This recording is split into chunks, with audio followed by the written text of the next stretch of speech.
CCTV가 없다라는 거였습니다. 카톡 대화 내용도 없었다라는 거예요. 하지만 증거가 없는 사건은 없습니다. 네, 안녕하십니까. 형사전문 변호사 용석호 변호사입니다. 오늘은 합의하에 성관계를 가졌는데 시간이 지나서 강간으로 고소당한 경우에 어떻게 대응해야 되나 한번 말씀을 드려보도록 하겠습니다. 많은 유튜브 영상 중에 합의하에 성관계를 가졌는데 성범죄로 고소당했습니다. 어떻게 대응해야 될까요? CCTV 보시고요, 카톡 내용 제출하시고 이런 것들이 많이 있더라고요. 그런데 저희가 봤을 때는 시간이 지나서 성범죄로 고소당한 경우에는 어떻게 대응해야 되나 이런 것들에 대한 가이드라인 없는 것 같아서 저희가 실제 수행했던 사건을 기준으로 한번 설명을 드려보도록 하겠습니다. 두 사람은요, 블라인드라는 직장인 어플을 통해서 만났습니다. 그래서 연하 여성과 친하게 지내다가요, 단둘이 술자리를 갖게 됐습니다. 자연스럽게 스킨십을 하게 됐고요, 모텔에 가서 성관계를 가졌습니다. 그리고 다음날 아침에 같이 밥까지 먹고 이 남자분이 여성분을 택시를 태워서 집에까지 보내줬습니다. 그러고 나서 계속 연락은 했었는데 이 남자분은 이제 연인 관계로 발전하고 싶은 마음은 없는 거예요. 그런데 유튜브 영상 본 게 뭐가 생각나냐? 그냥 관계 끊어버리면 고소하니까 절대 그렇게 하시면 안 됩니다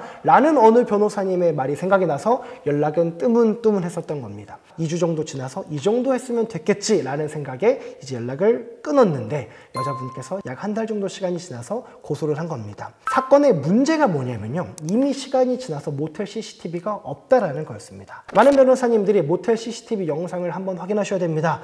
상대방이 모텔에 어떻게 들어갔는지, 남자가 업고 갔는지 아니면 업지 않아서 비틀거리고 휘청거리면서 들어갔는지, 혹은 모텔 객실에 들어가면서 스킨십 하지는 않았는지 이런 것들을 확인해야 됩니다 라는 조언을 많이 해주시는데 이건 이미 사건이 한 달이나 지났잖아요. 근데 모텔 CCTV 보관 기간이 보통 1, 2주밖에 안 되거든요.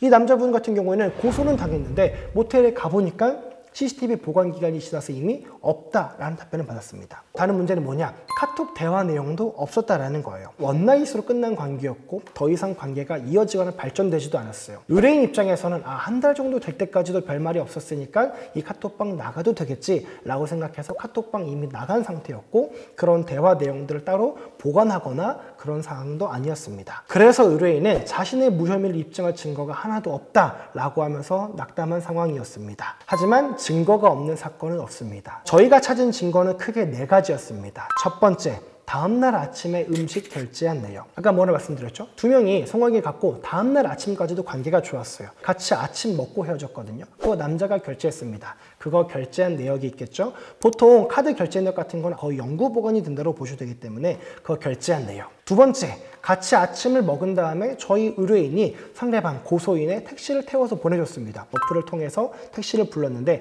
택시 콜한 내역. 그 어플과 의뢰인 카드가 연동되어 있으니까 그 카드로 자동 결제가 된 내역. 그거 저희가 제출했고요.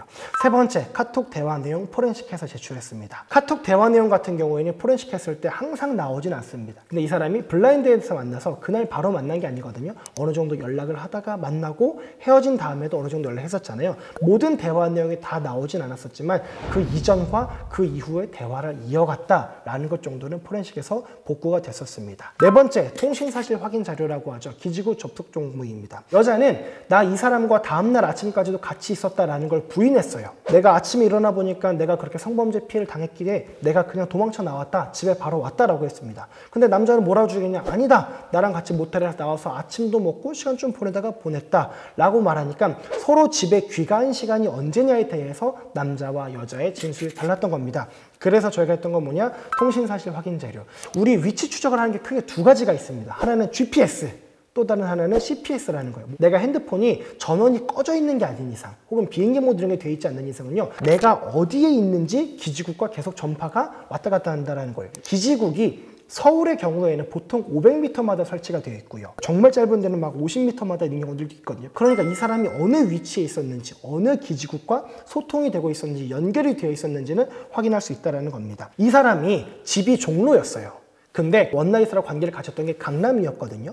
그러면은 이 사람의 기지국이 강남과 연결이 되어 있었는지 종로와 연결이 되어 있었는지 그거는 파악할 수 있다는 거예요. 통신사실 확인 자료 같은 경우는요, 보통 기지국마다 1년 정도씩 보관을 하고 있습니다. 1년 동안은 이 사람이 어느 기지국과 당시에 연결이 되어 있었는지 파악이 된다는 거거든요. 피해자, 고소인 입장에서는 저는 아침 10시에 이미 집에 가 있었습니다. 그럼 어때야 돼요? 아침 10시에 종로 기지국과 연결이 되어 있어야 되는데 저희가 요청해서 경찰에서 조회해보니 그날 12 12시까지도 이미 강남에 있는 기직과 연결이 되어 있었고 1시 이후에야 종로에 있는 기직과 연결이 됐었다는 겁니다. 그런 피해자 주장은 반드시 신빙성이 낮아지겠죠. 저희가 이렇게 무죄를 받았던 케이스가 있습니다. 합의하에 성관계를 가졌는데요. 시간이 지나서 성범죄로 고소를 당했어요.